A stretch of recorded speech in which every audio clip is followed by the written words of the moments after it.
আমি ডাক্তারের রূপ নিয়ে আমাকে জিজ্ঞেস করলাম, তোমার কোথায় ব্যথা? আপা বলল, আমার কোমরে মাথায় ব্যথা। আমি আপনাকে বললাম, আপা তোমার সকল ব্যথা ভালো হয়ে যাবে যদি তুমি আমার কথায় রাজি থাকো। আপা বলল, কি কথা? আমি বললাম, তোমার হাঁটুতে বা কোমরে একটা ওষুধ দিয়ে মালিশ করলে ভালো হয়ে যাবে। আর সেই মানুষটা আমার কাছে আছে। বাবা বলল, আমি তো ব্যথামুক্ত হতে চাই।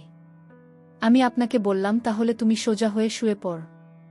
তারপর আমি মালিকের নামে আমাকে সারা রাত ধরে যা করেছিলাম তা শুনলে তোমাদের মাথা গরম হয়ে যাবে। তাহলে আসল ঘটনাটি বলি। আপনাকে চাকরির জন্য পাশের জেলায় গিয়েছিলাম। পাশের জেলা বলতে যে আমারই দূর তা কিন্তু নয়, বাসে 1 ঘন্টার রাস্তা। সেখান থেকে ভ্যানে আর 10 মিনিট। গ্রামটা আমার পরিচিত। নামিয়েও আগে কখনো যাইনি।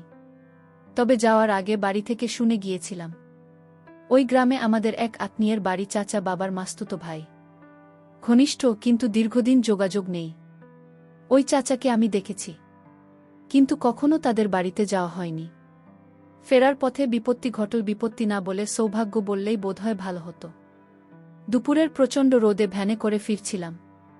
গ্রামের রাস্তা যদিও কাঁচা রাস্তা, ফাঁকা ফাঁকা বাড়ি পড়ছিল। কিন্তু বিধি বাম কিছু দূর আসার পর ভ্যানের চাকা পাংচার। চোখে সর্ষে ফুল দেখলাম। যদিও রাস্তার বেশি দূরে নয়, কিন্তু হাঁটা তো আমার পক্ষে সম্ভব নয়। ভ্যানওয়ালা বীর মুখে বলল, ভাইজান ভাড়া দেওয়া লাগবে না। ক্লান্ত ঘামে ভেজা মুখটা দেখে মায়া লাগল, ভাড়ার চেয়ে বেশি দিলাম। কিন্তু আমি এখন কি করি? গ্রামের প্রায় মাঝামাঝি কোনো দোকান ও আশপাশের চোখে পড়ছে না। ব্যান্ডওয়ালা এখনও দাঁড়িয়ে আছে। তাকে বললাম চলে যেতে। সে যেতে যেতে বলল অপেক্ষা করতে। ভ্যান অবশ্যই পাওয়া যাবে। আমি অপেক্ষা করতে লাগলাম ভ্যানের জন্য। কিন্তু কপালে থাকলে ঠেকায় কে? বেশ কিছুক্ষণ অপেক্ষা করে বিরক্তি ভরা মন নিয়ে আস্তে আস্তে হাঁটতে লাগলাম। বেশ অনেকক্ষণ ধরে হেঁটে চলেছি। টপ টপ করে ঘাম ঝরছে গা দিয়ে। গ্রামের প্রায় শেষ মাথায় এসে গেছে। কোনো ভ্যানওয়ালার দেখা হয়নি এখনো পর্যন্ত। তেষ্টায় ছাতি প্রায় ফেটে যাচ্ছে। আরও খানিকটা আসলাম। আর মাত্র 3টা বাড়ির সামনে। চৈত্রের দুপুরের প্রচণ্ড রোদ, মাটি যে গলছে। হাঁটতে পারছি না।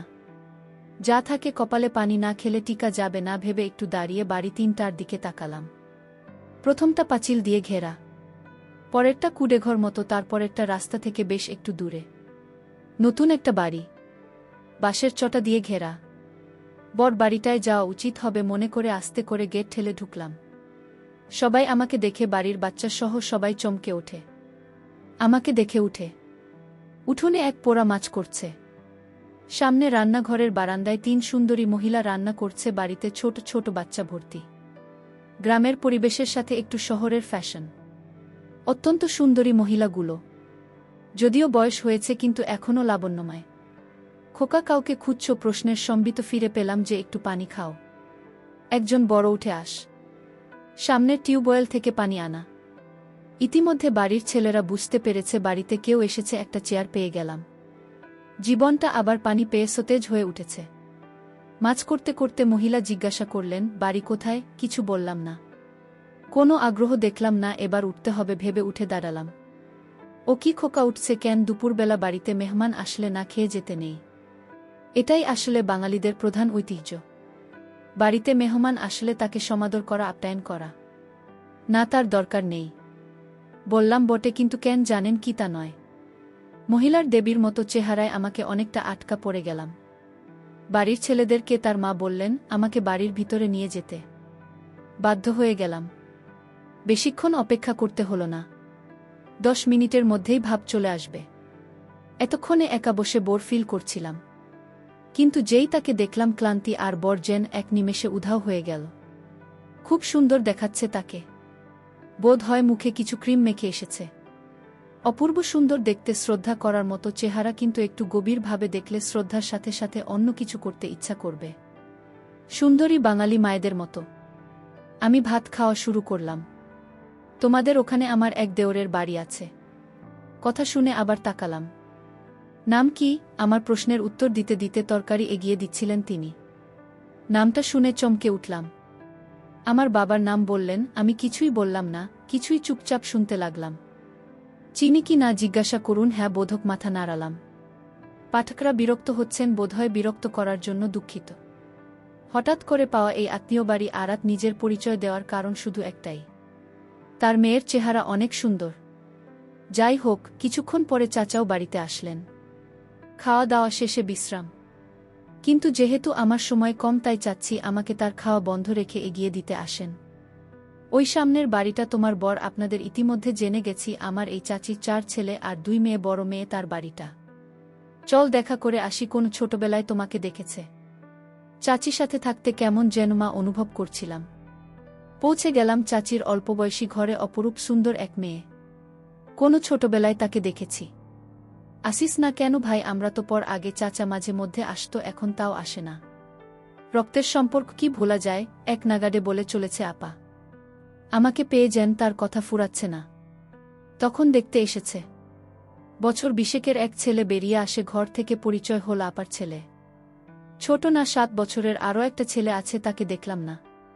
শুনলাম স্কুলে গেছে। আরও অনেক কিছু শুনলাম। চাচি ইতিমধ্যে চলে গেছে, সেজন্য বোধহয় তাদের প্রতি আমার মা সবসময় বেশি। আর এমন মেয়ে দেখলেই জীবনের একটা কঠিন সিদ্ধান্ত নিলাম। আমার একটা কিছু করতে হবে। আমি তো লোভ সামলাতে পারছি না। বাস্তব উদাহরণ আমার সামনে। আবার ভাত খেতে হলো। পেট ভরা, কিন্তু এমন সুন্দর কেউ বেঁধেছে ভাবতে বেশি করে ভাত খেলাম। খাবারটা অনেক স্বাদ ছিল। যেমন সুন্দর তেমন তার হাতে রান্না করা খাবার। অনেকে গল্প শুনলাম ছোটবেলায় আমি কেমন ছিলাম, আমার কাছ থেকে যেতে চাইতাম না, ইত্যাদি ইত্যাদি। তবে সবচেয়ে মনোমুগ্ধকর যে কথা শুনলাম সেটা হলো আপনার বয়স যখন 14, তখন তার বিয়ে হয়েছিল। পরের বছর ছেলে। তারপর এটা অনেক আসার পর দুলাভাই বিদেশ গেছে। 2 বছর আগে একবার বাড়িও এসেছিল, কিন্তু 1 মাসের বেশি থাকতে পারেনি। বড় ছেলেটা বিদেশ ছিল, কিন্তু কি কারণে যেন বাড়িতে চলে এসেছে 3 মাস পরে। আবার যাবে। সমস্যা হচ্ছে তাই নিয়ে আমার কোনো যোগাযোগ আছে কিনা দালালদের সাথে, ইত্যাদি ইত্যাদি। কথা যেন শেষ হয় না আবার। কিন্তু আমার মনে তখন বইছে অন্য ঝড়। এত সুন্দরী মহিলার স্বামী আজ 7 বছর বিদেশে। উনি একা একা কিভাবে সময় পার করে ভাবতে লাগলাম। আপা বলতে লাগলেন, তারপরে আবার ছেলে নিয়ে বিপদে আছে, সহজ টার্গেট। কিন্তু কিছুক্ষণ পরেই আমার ভুল ভাঙে। মেয়েদের চোখ জহুরির চোখ। আমি তার ছোট ভাই, যে আমাকে ছোটবেলায় অনেক সময় সাথে নিয়ে ঘুরেছে। ভালোবাসা, আদর, স্নেহের অভাব তার কাছে আমার জন্য নেই। চাচার বাড়িতে না থাকতে চাইলেও বোনের বাড়ি থেকে খুব সহজে বের হতে পারলাম না। বোনের পেতে দেওয়া বিছানায় বিশ্রাম নিতে হল। বোন আমার বাইরের কাজ গুছিয়ে এসে বসল আমার মাথার কাছে। আমার সাথে ছোটবেলার গল্প করতে লাগল। আমার মা, আমি ও আমার পাশে এসে এভাবে গল্প করত। অনেক অনেক দিন দেখিনি তাকে। হঠাৎ যেন সেই মামির কথা মনে পড়ে গেল। দীর্ঘদিনের অভিজ্ঞতায় জানি কিভাবে মেয়েদেরকে পড়াতে হয় সহজ তরিকা, তাদের চেহারা আর সৌন্দর্যের প্রশংসা করা। সেটাই করছিলাম। বোন হঠাৎ বাইরে গেল। ছেলের গলার আওয়াজ পেয়ে। ভাগ্নে আমার খুব ভালো, সে বাইরে যাবে। 2 ভাই বোন একা হয়ে গেলাম। দেখ ভাই, আমাকে প্রশংসা করতে হবে না। তোর দুলাভাই আজ 7 বছর বিদেশ। অনেকে আমাকে চেষ্টা করেছে, কিন্তু সুযোগ কেউ পায়নি। তুই ভাই হয়ে বোনের দিকে। আপা, আমি কিন্তু খারাপভাবে বলেনি। আপনি আসলে সুন্দর। না রে ভাই, এখন আর সুন্দর কই, আগে তো দেখিনি। দেখলেও তোর মনে নেই। এখন গায়ের রং পুড়ে গেছে, বুড়ো হয়ে গেছে। বুঝলাম অনেকে চেষ্টা করেও আমি ব্যর্থ হচ্ছি না। অসৎ কেবল কাজ শুরু করেছে।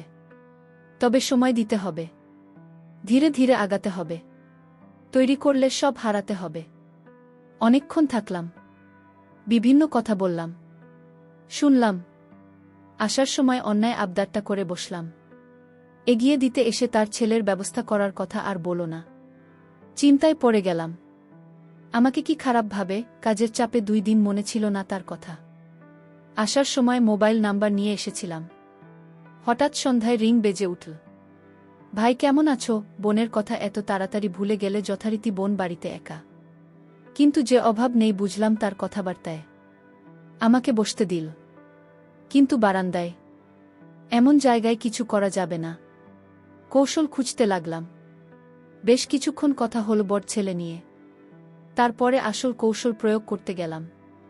অধিকাংশ মেয়েদের কিছু কমন রোগ থাকে, মাজায় ব্যথা, মাথা ঘোরা, চোখে ঝাপসা দেখা ইত্যাদি ইত্যাদি। ঘরে যাওয়ার সুযোগ পাচ্ছি না। আমি বারান্দায় চেয়ারে বসা, আর বোন দাঁড়িয়ে দাঁড়িয়ে আমার সাথে কথা বলছে। আপনার প্রেসার কেমন আপা? শরীর তো খারাপ মনে হচ্ছে। আর বলো না ভাই, প্রেসার ঠিক আছে, কিন্তু মাঝে মধ্যে মাথা ঘোরে, বেশিক্ষণ দাঁড়িয়ে থাকতে পারি না, মাজায় ব্যথা হয়। আমি এখন চিন্তা করতে শুরু করলাম, কোথায় ব্যথা দেখান তো, এই ব্যথা কোনো সমস্যা নাকি এখন এক ধরনের মালিশ পাওয়া যায়, ইত্যাদি ইত্যাদি। না থাক, দেখতে হবে না, ডাক্তার দেখাচ্ছি। আরে আপা, আপনি আমার কাছে লজ্জা করছেন। আবারও কিন্তু পুষে রাখতে নেই, এমনি আপনার অল্প বয়সে বাচ্চা হয়েছে। এ সমস্ত উপসর্গে পরে কিন্তু বড় রোগ হয়ে যেতে পারে। আরও দুলাভাই বাড়িতে নেই, এখন যদি আপনার একটা বড় রোগ হয়ে যায় তাহলে আপনার কি হবে ভেবে দেখেছেন আপা? ঘরে চলেন দেখি কোথায় সমস্যা। পুরনো অভিজ্ঞতায় জানি এ সময় তাড়াহুড়া করতে যেমন নেই, তেমনি আয়ত্তের বাইরে যেতেও দেওয়া যাবে না, তাহলে সব শেষ হয়ে যাবে। আবার আগে আমি ঘরে প্রবেশ করলাম। জানালা এখন অবধি বন্ধ, বিছানার উপর মশারি ঝুলছে। নিজে আগে যে বসলাম। আপাত আসল কিন্তু দূরের টেবিলের কাছে দাঁড়াল। আপনার কোথায় ব্যথা হয়? আসলে আপা বললেন কোমরে, আর বেশি মাথা ব্যথা হয়। আমার মাথায় বেশি ব্যথা হয়, নিঃশ্বাস নিতে কষ্ট হয়। আমার প্রশ্নে আমি জানি কি উত্তর দেবে, কেননা পরিশ্রম করার পর সবারই নিঃশ্বাস নিতে কষ্ট হয় আপা। উত্তরও তাই দিল, অনেকক্ষণ কাজ করলে নিঃশ্বাস নিতে কষ্ট হয়। শরীরে ব্যথা হয় কি? পাকা ডাক্তারের মতো প্রশ্ন করে যেতে লাগলাম। না হালকা হয় বোধহয় বাম পাশের, না ডান পাশে, মাঝে মাঝে হয় বাম পাশে। এর আগে কোনো চিকিৎসা নিয়েছেন আপা? না, আমি এর আগে কোনো চিকিৎসা নেই, কারণ বাড়ির নানান কাজে আমার সারাক্ষণ পড়ে থাকতে হয়। আর তাই সুযোগ পেলাম কোথায় ডাক্তারের কাছে যাওয়ার। আপা তুমি চিন্তা করো না, আমি ডাক্তারি পড়ালেখা করেছি। আমি প্রতিদিন একটা প্রাইভেট ক্লিনিকে রোগী দেখি। তারপর বোন বলল, তুই এত বড় ডাক্তার হয়ে গেছিস, সেটা তো আমি জানতাম না, আজ জানলাম। আমি বোনকে বললাম, তোমার যত সমস্যা আছে আমার কাছে বল, আমি সমাধান করব। তোমার কি শুধু মাথা ব্যথা? হুম। তুমি তো মিথ্যা কথা বলছেন আমার সাথে, আপনার তো হাঁটুতে ব্যথা হয় না? হয়, নিঃশ্বাস নিতেও কষ্ট হয়। আসছেন তো বসেন এখানে। আমি তাকে বললাম, নিঃশ্বাস নিত জোরে। আপা নিঃশ্বাস নিতে লাগলেন। আমি বললাম, আপা আপনার হাঁটুতে ব্যথা কতদিন ধরে? আপু বলল, অনেক দিন ধরে হাঁটুতে ব্যথা। আমি বললাম, আপা আমি আপনাকে একটা মালিশ দিব, সেই মালিশ যদি হাঁটুতে ব্যবহার করেন তাহলে ব্যথা দ্রুত ভালো হয়ে যাবে। আপা বল, দেখ ভাই, আমি কোনো কাজ ঠিকমতো করতে পারি না, একটু বাড়ির কাজ করলে আমার হাঁটুতে ব্যথা শুরু হয়ে যায়, আবার নিঃশ্বাস নিতে কষ্ট হয়। আমি আপনাকে বললাম, আপনি চাইলে এই রোগ থেকে মুক্তি পেতে পারেন।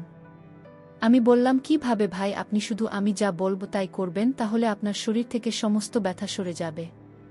আপনি আগের মতো ভালো করে ঘরের সমস্ত কাজ করতে পারবেন, আর আপনার নিঃশ্বাস নিতে কষ্ট হবে না। আমি ভাইয়ের কথা শুনে অনেকটা সাহস পেলাম।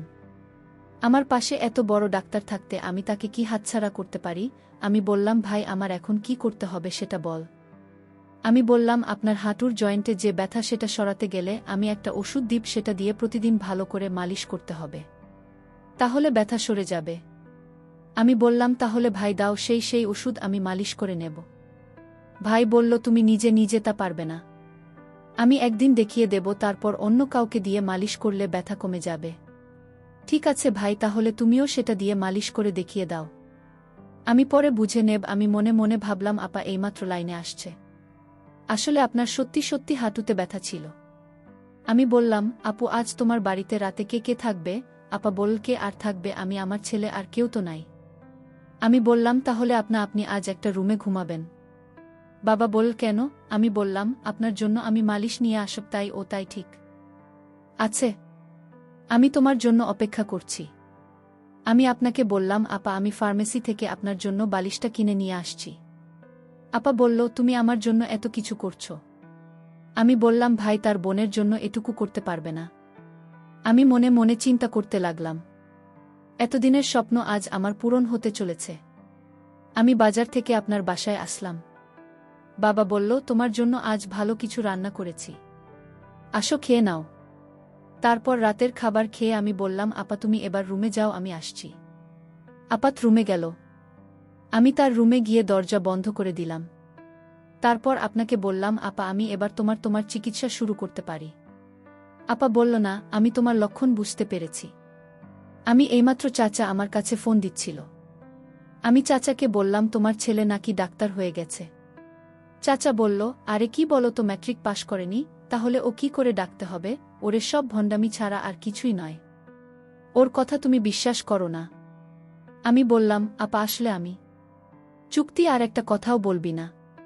তোর মতো মিথ্যাবাদীকে আমি কিছুতেই পছন্দ করি না। তুই এখন বের হয়ে যা। আমি তোকে অনেক বিশ্বাস করেছি, আর সেই বিশ্বাসের সুযোগ নিয়ে তুই আমার সাথে ভাবতেই পারছি না। চলে যা আমার ঘর থেকে, তোর এই মুখ আর আমি দেখতে চাই না। আমি বাধ্য হয়ে আবার রুম থেকে বের হয়ে চলে আসলাম। আমার স্বপ্ন আর পূরণ হল না। প্রিয় বন্ধুরা, গল্পটি ভালো লাগলে অবশ্যই কমেন্ট করে জানাবেন। আর নিয়মিত এমন আলাদা স্বাদের গল্প শুনতে ভিডিওটিতে লাইক এবং চ্যানেলটিকে সাবস্ক্রাইব করে সাথেই থাকুন। আর হ্যাঁ, নোটিফিকেশন বেলটি অল করে রাখবেন, যাতে পরবর্তী গল্প সবার প্রথমে আপনাদের কাছে পৌঁছে যায়। ধন্যবাদ বন্ধুরা। ধন্যবাদ সবাইকে।